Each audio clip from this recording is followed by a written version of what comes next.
जो यहाँ निजी कंपनी हो, चाहे हिंडाल्को कंपनी हो, उसके अलावा भी अन्य बहुत सारी कंपनियां हैं जो इस क्षेत्र में खनन का कार्य करती हैं, उनके तरफ से भी किसी प्रकार का कोई भी लाभ नहीं मिल पा रहा है लोगों को।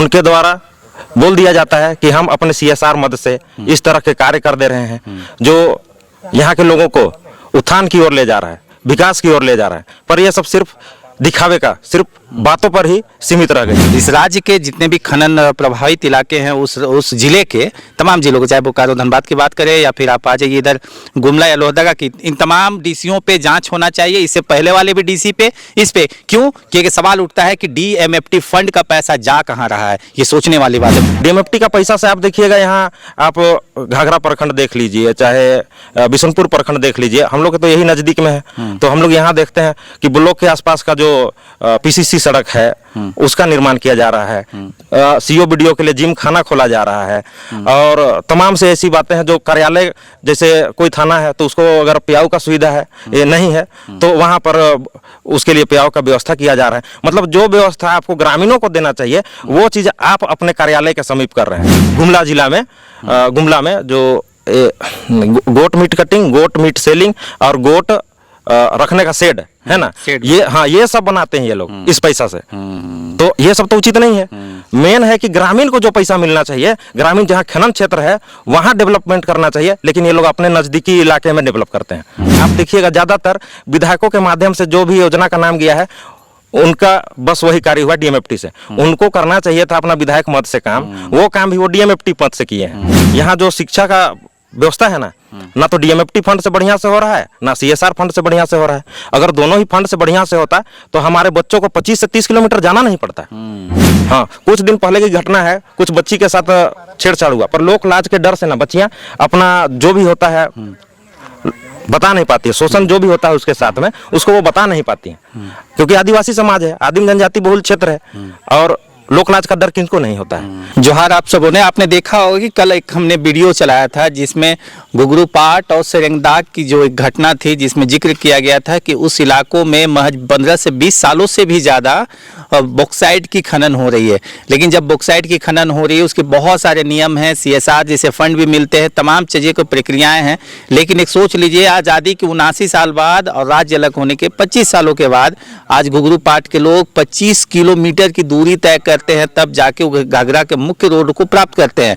बरसात के दिनों में बच्चे स्कूल नहीं जा पाते हैं क्योंकि बीच में नदी आ जाती है, रोड बहुत कच्ची है।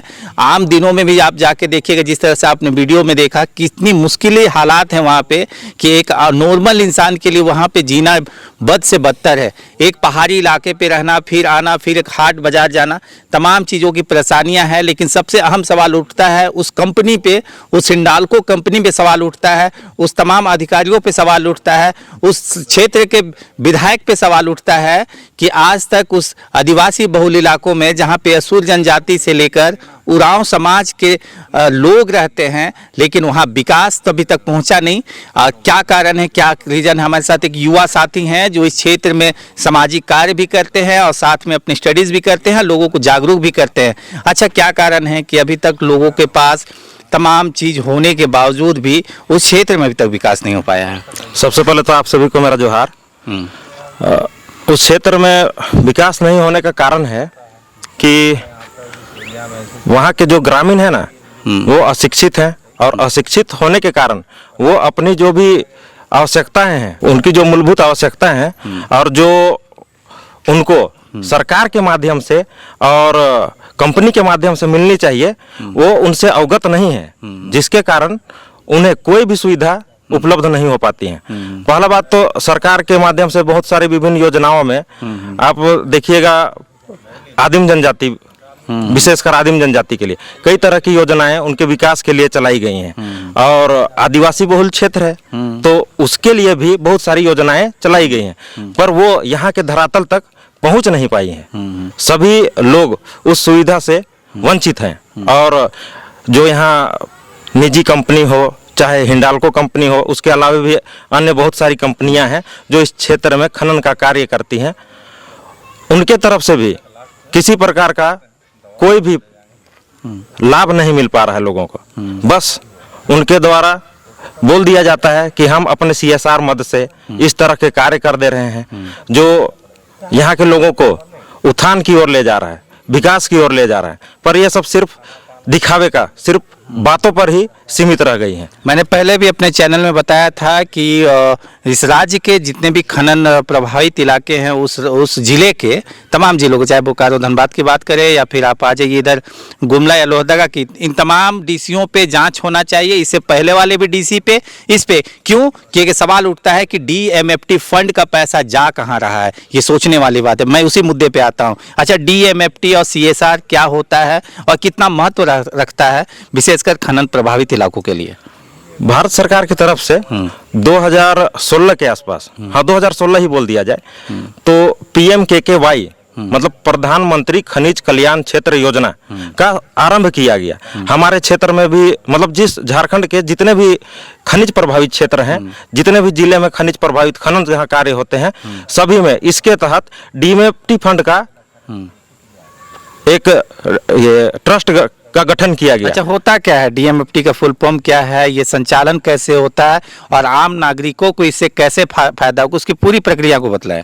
DMFT फंड जो होता है, सरकार जो कंपनी से जो उसको राजस्व की प्राप्ति होती है ना, उसी में से उस क्षेत्र को विकास के लिए सीधे वो उस मद में पैसा ट्रांसफर करती है, जिसके माध्यम से जो यहाँ के आदिवासी समाज के लोग हैं और आदिम जनजाति के लोग हैं, चाहे खनन जो क्षेत्र है उसका 15 किलोमीटर के रेडियस में जितने भी गांव आते हैं उनका विकास करना है उन्हें। अच्छा, विकास में क्या क्या काम करना रहता है? विकास में उन्हें जैसे 40% इंफ्रास्ट्रक्चर पर करना है और 60% आपका जो ग्रामीण लोगों का उत्थान के लिए, विकास के लिए कार्य करना है। जैसे सिंचाई हो गया, शिक्षा हो गया, सड़क पे हो गया, सड़क तो इंफ्रास्ट्रक्चर में आ जाएगा, शिक्षा, रोजगार, मुख्य तो यही सब है। तो इस सब विषयों में भी काम करना है।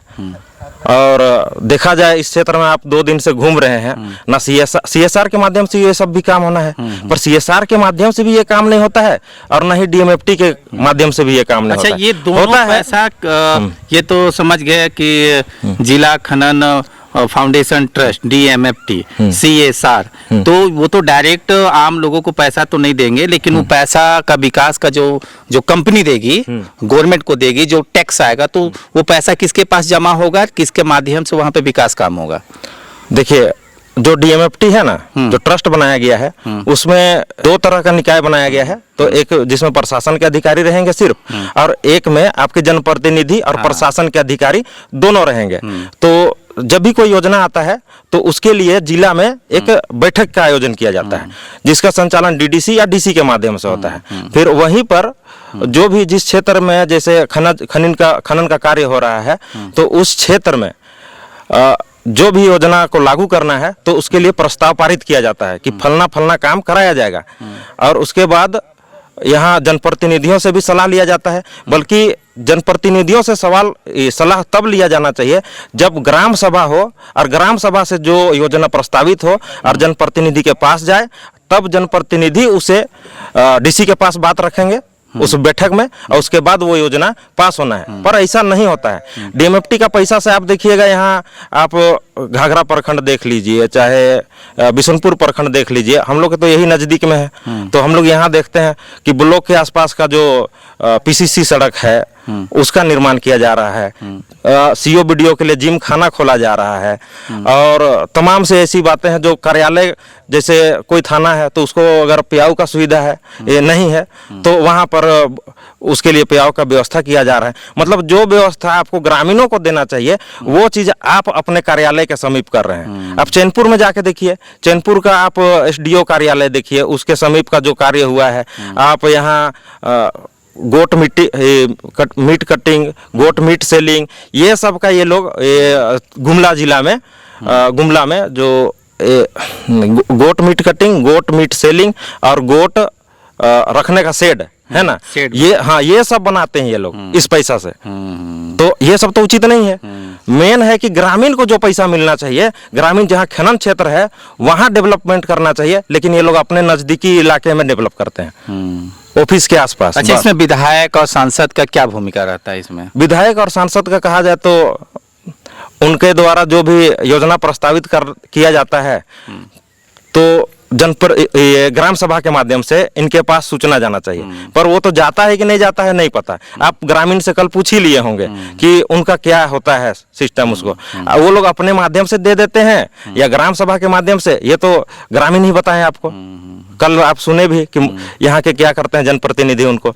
और आप जितना भी यहाँ डीएमएफटी का आप गुमला जिला का लिस्ट निकाल के देख लीजिए, सबसे ज़्यादा आपको विधायक लोग के ही नाम मिलेंगे, चाहे गुमला जिला के हो, गुमला विधानसभा के हो, चाहे चैनपुर विधानसभा के हो, ये चैनपुर बोलते हैं यार, बिशनपुर विधानसभा के हो, चाहे सिसई विधानसभा। आप देखिएगा ज़्यादातर विधायकों के माध्यम से जो भी योजना का नाम गया है उनका बस वही कार्य हुआ डीएमएफटी से। उनको करना चाहिए था अपना विधायक मद से काम, वो काम भी वो डीएमएफटी पद से किए हैं। आप अभी देखिएगा जब से 2016 के बाद से बहुत कम आपको विधायक लोग का काम किया हुआ शिलान्यास पट मिलेगा, कहीं नहीं मिलेगा। नहीं तो मतलब टोटल डीएमएफटी से ही लोग काम कर रहे हैं। हाँ, और इसका जानकारी हमारे यहाँ के लोगों को नहीं है। बट आप बूढ़ी औरत से पूछिएगा, बूढ़ी माँ लोग से पूछिएगा, और बहनों से पूछिएगा, या चाहे बूढ़े बाबाओं से पूछिएगा, उनका कहना खुद रहेगा कि देखिएगा हम इन तो जानबे नहीं करिल बेटा का हवेल का नहीं, हमारे लिए तो सरकार को देते नखे, ऐसा कहे ना।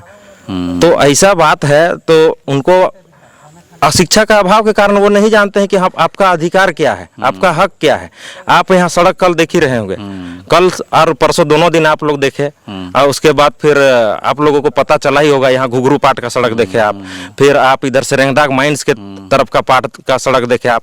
यहाँ की महिलाओं को, गर्भवती महिलाओं को कितनी दिक्कत होती है, और स्कूली बच्चों को कितनी दिक्कत होती है, उससे आप उनके सामने जब बैठे होंगे तो जाहिर सा बात है उन लोगों ने बताया होगा। और इसका वीडियो भी मैं आपको, न्यूज में चला था पहले भी, लेकिन इसका वीडियो जब हम लोगों ने बनाया है वो भी मैं आपको प्रत्यक्ष रूप से भेज दूंगा।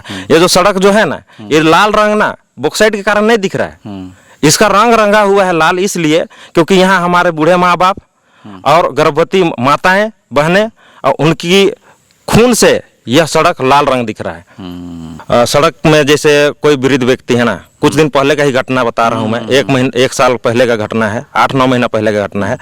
एक बुजुर्ग व्यक्ति थे, वो साइकिल में ही अपने घर की ओर जा रहे थे। अच्छा। तो किसी तरह से उनका साइकिल का चक्का स्केट कर जाता है, फिसल जाता है। अब फिसलने के बाद ना वो गिरते हैं और उनका सिर लग जाता है पत्थर पे। अब पत्थर पे लगने के बाद उनका जो, अब तो रास्ता खाली था, कोई उठाने वाला नहीं उनको, तो उनका स्पॉट डेट वहीं पर हो जाता है। तो लोगों का, जब लोग उनको उठाने के लिए जब वहां पहुंचे तो उनको लगा कि यार पिया हुआ होगा बूढ़ा, इसलिए मर गया। लेकिन वो बूढ़ा जो वृद्ध बाबा थे वो पीते उते नहीं थे, उसके बावजूद उनकी मृत्यु हुई। किसके कारण? सड़क के कारण। दूसरी बात, यहाँ जो शिक्षा का व्यवस्था है ना तो डीएमएफटी फंड से बढ़िया से हो रहा है, ना सीएसआर फंड से बढ़िया से हो रहा है। अगर दोनों ही फंड से बढ़िया से होता तो हमारे बच्चों को 25 से 30 किलोमीटर जाना नहीं पड़ता। सही बात। हाँ, इनके द्वारा सिर्फ सीएसआर मद से बस का व्यवस्था बस का व्यवस्था किया गया है, जो सिर्फ एक ही बस चलती है, एक बिमरला तरफ से चलती है और एक गुरुदरी सेरंगदाग तरफ से चलती है। तो दोनों तरफ से एक बस चल रही है, और एक बस ये लोग नीचे से चलाता है, वो जगह का नाम हमको याद ध्यान में नहीं आ रहा है, तो वहां से चलाता है, और जिसमें भीड़ बहुत ज्यादा रहता है। बच्चों की संख्या अधिक होने के कारण भीड़ बहुत ज्यादा रहता है। ये लोग जानवर के समान बच्चों को डाल के स्कूल ले जा रहे हैं, है ना। और बच्चा लोग स्कूल निकलता है 6 बजे, और रात का कभी 7 बज जाता है, कभी 8 बज जाता है, कभी 6 बज जाता है। कल आप एक वीडियो लिए होंगे बच्चियों का, उनका कहना भी है कि भीड़ के कारण हम लोग के साथ छेड़छाड़ भी होता है। और इसकी सूचना हम सीओ को भी दिए थे, हम अपने खुद से जाके दिए थे, और हमारे जो समूह के हमारे ग्रामीण भाई लोग हैं वो भी हमारे साथ गए थे, हमारे मुखिया जी भी गए थे हमारे साथ में, और उनके माध्यम से भी हम लोग आवेदन दिए। और उस आवेदन को बोला गया आवेदन के प्रति बोला गया सीओ के माध्यम से कि ठीक है, आप लोग का जो बात है वो हम सीएसआर का जो मैनेजर है या सीएसआर के जो भी अधिकारी हैं या हिंडाल्को कंपनी के जो अधिकारी हैं उनसे हम बात करके दिलाने का प्रयास करेंगे। पर अभी तक से, हम लोग जनवरी में दिए थे, 4 महीना 5 महीना हो गया, अभी तक से कोई कार्रवाई नहीं हुई। हाँ, कुछ दिन पहले की घटना है, कुछ बच्ची के साथ छेड़छाड़ हुआ, पर लोक लाज के डर से ना बच्चियां अपना जो भी होता है बता नहीं पाती है, शोषण जो भी होता है उसके साथ में उसको वो बता नहीं पाती है, क्योंकि आदिवासी समाज है, आदिम जनजाति बहुल क्षेत्र है, और लोकलाज का डर किनको नहीं होता है। अगर वो कुछ अगर पेपर में अगर न्यूज के माध्यम से अगर उसका जो भी चरित्र के बारे में सार्वजनिक कर दिया जाए तो उसका विवाह पे अड़चन आएगा, उसका भविष्य खराब होने का डर रहेगा। इसी कारण से लोक लाज का डर से लड़कियां नहीं बता पाती हैं। और पहाड़ के ऊपर जो पाठ के ऊपर जो सेरेंगदाग से और आगे से आते हैं बच्चियां लोग, वो बच्चियां लोग के साथ अगर ऐसा दुर्व्यवहार होता है तो वो स्कूल जाना बंद कर देती हैं। तो शिक्षा, सीधे सीधे शिक्षा पर भी प्रभाव पड़ रहा है। तो ये महिला सुरक्षा पर भी सवाल उठता है यहाँ पर, बच्चियों की सुरक्षा पर भी सवाल उठता है यहाँ पर।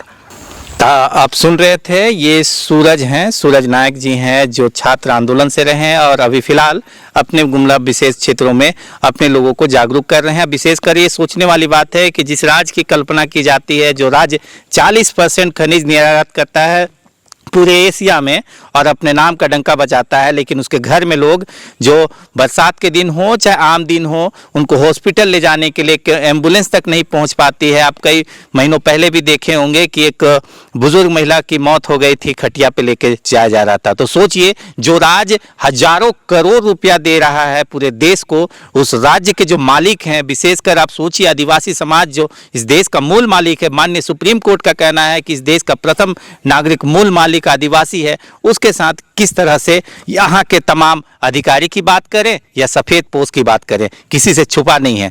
अब सोचिए कि जिस राज की कल्पना परिकल्पना हमारे पुरखों ने किस लिए किया था और ये राज किस दिशा में जा रहा है, ये सोचना होगा आपको, समझना होगा आपको। तमाम जानकारियों के लिए बने रहे झारखंड न्यूज़ 9 पे। तब तक के लिए जोहार।